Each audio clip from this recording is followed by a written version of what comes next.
Pessoal, vamos direto a tentar entender como é que o governo pretende financiar, sustentar esse pacote de bondades de importância tão grande para as eleições.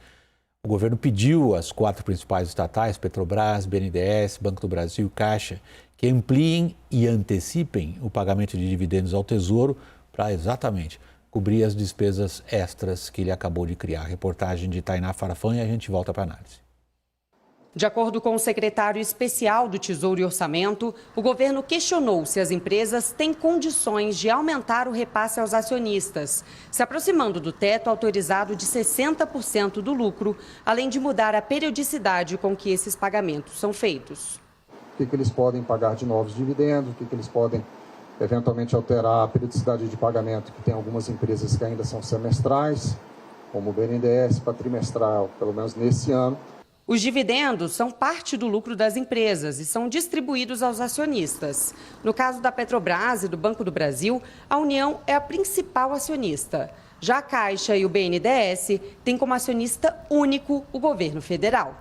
Somente a PEC dos benefícios vai custar aos cofres públicos 41,2 bilhões de reais. Já a redução dos impostos federais sobre a gasolina terá um custo de 16 bilhões e meio de reais.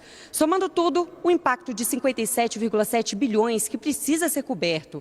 O governo não é obrigado a compensar esses gastos, porém os técnicos do Ministério da Economia querem passar a imagem de busca pelo equilíbrio fiscal. A gente entende que é importante que essas despesas que foram criadas de forma emergencial agora com a PEC e com a perda de arrecadação da Lei Complementar 194, isso soma 58 bilhões.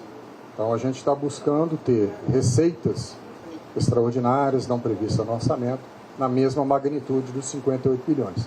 Até o momento, o governo conta com um pagamento de 18 bilhões e 600 milhões de reais por parte do BNDES, referente aos lucros de 2020 e 2021, além dos 26 bilhões obtidos com a privatização da Eletrobras. Uma parte de despesa, de certa forma, já foi arcada com uma receita que não estava entrando, mas a gente gostaria que a parte de renúncia de receita, que é do PIS/COFINS e da CID, também fosse arcada com essa receita extraordinária.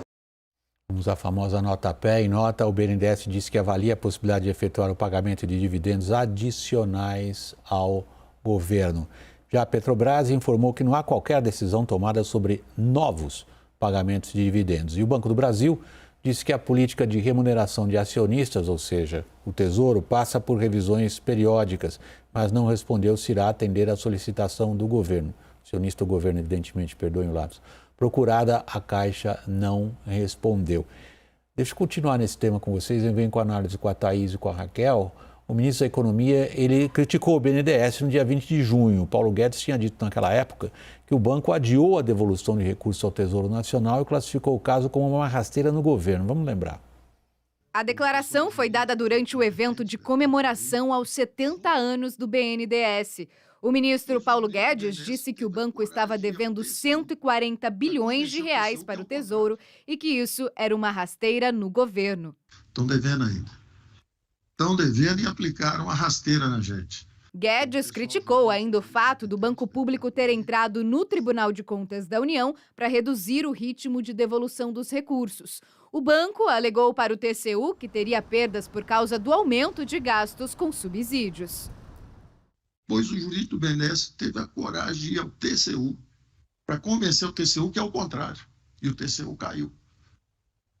Entendeu? Chegaram lá e falaram assim, olha, se a gente devolver agora, nós estamos impondo uma perda ao banco, isso é perigoso, isso é temerário. É o contrário. Vocês estão se beneficiando do subsídio. Vocês deveriam estar devolvendo, porque o Brasil está em guerra, está precisando desse dinheiro. Naquela ocasião, o BNDES tinha dito que seguia estritamente o pagamento de dividendos, tal como acordado com o Tribunal de Contas da União. Mas a gente segue com a análise. Thaís, que bom que tem dividendos, né? Será que a gente vai ver o pessoal xingando os dividendos da Petrobras de novo? Pois é, parece que agora há pouco no evento o presidente Jair Bolsonaro voltou a não descartar novas mudanças na Petrobras. Então, não sei se a gente vai ter novas reclamações sobre dividendos, William. Mas conversei... Prossiga, desculpa, Thaís, termina. Não, hoje conversei com algumas pessoas para tentar entender um pouco o que foi essa declaração de hoje sobre esse pedido do Ministério da Economia, no mercado teve gente que não entendeu, assim, não entendeu porque disse que entende que há dinheiro para pagar todos esses benefícios da PEC, dos benefícios, PEC Kamikaze, ou outro nome que ela tenha ganhado, e não entendeu muito bem, já que o governo não precisaria fazer isso. Talvez a Raquel, que é minha parceira que entende muito disso, consiga me explicar melhor.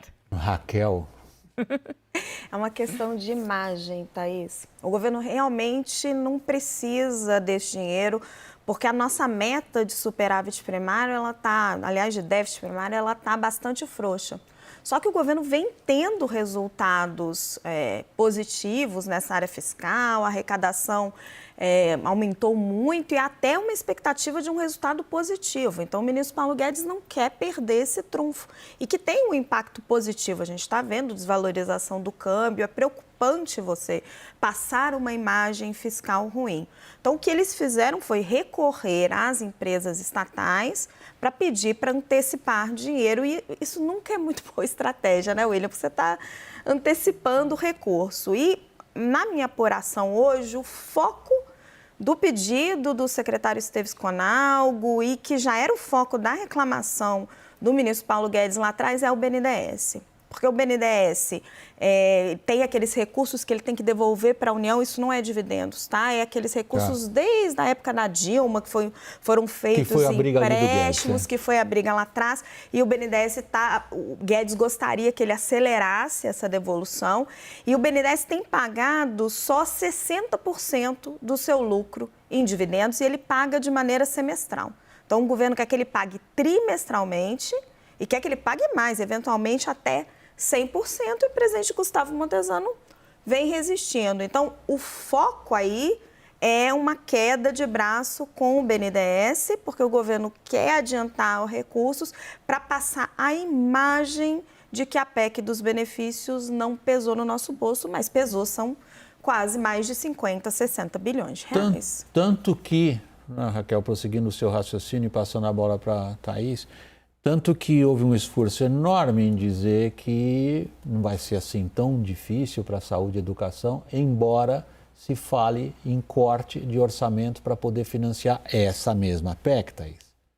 Pois William, embora eu entenda, agora entendi muito claramente, obrigada, Raquel, possa passar essa imagem, seja uma preocupação com a imagem mesmo, seja uma preocupação de tentar manter uma imagem de que o fiscal está controlado, há incoerências, né, quase que diárias. A gente viu que tem um anúncio de bloqueio e muito provavelmente a gente não tem o detalhamento onde exatamente esse dinheiro, de onde exatamente esse dinheiro vai ser cortado, digo, de quais projetos, de quais secretarias, porque me parece que há uma reclamação na esplanada.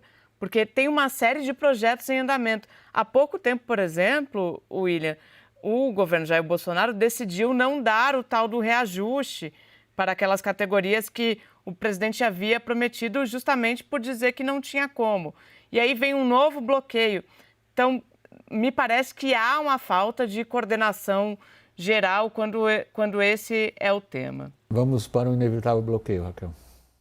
Não, já está dado, né, William? A gente só não sabe de onde vai sair o dinheiro. O secretário Esteves Conalgo disse que é da saúde e educação, porque é o óbvio, né? São os ministérios com mais recursos.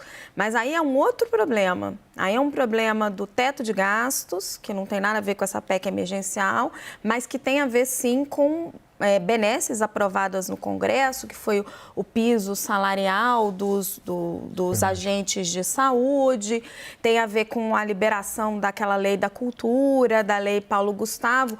O fato é, o governo foi sendo surpreendido, a equipe econômica, né, foi sendo surpreendida pela pressão, pela PEC eleitoral, por pressões do Congresso, tudo nessa chegada da eleição, e aí ficou apertado e está fazendo conta de chegada.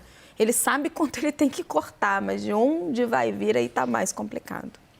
Thaís Arbex, boa noite, muito obrigado para você em Brasília. A Raquel, igualmente aqui ao meu lado em São Paulo, boa noite, obrigado.